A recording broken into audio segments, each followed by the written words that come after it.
Hey everyone, Corey here. Welcome to another episode of The Ivory Tickler, where I show you how to get the best sounds out of your piano. Today, we'll be recording this upright, making it sound grand. So let's go over some miking techniques.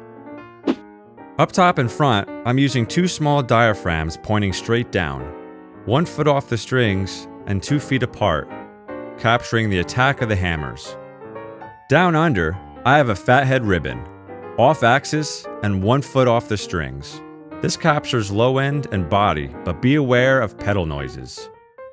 Around the back, we have 2 large diaphragm condensers, 3 feet off the soundboard, 3 feet apart, 2 feet off the ground. This gives a nice round sound, one of my favorite mic positions.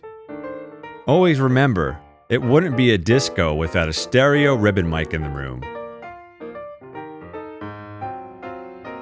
I measured 9 feet away from the piano, maintaining a 3-to-1 rule for most of my mic placements.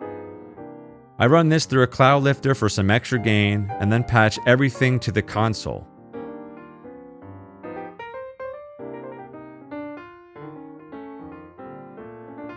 Oh, I almost forgot my secret weapon, a Piezo mic attached right to the center of the soundboard.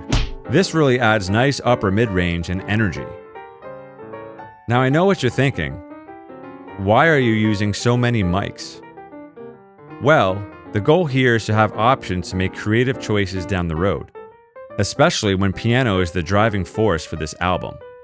Depending on the song, I might use one of them, I might use all of them.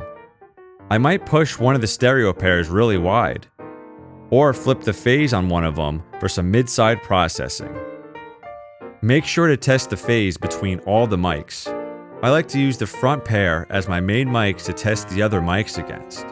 But if your distance is right with your measuring tape, you shouldn't need to adjust much. And now the moment you've been waiting for. Let's listen to each mic in context.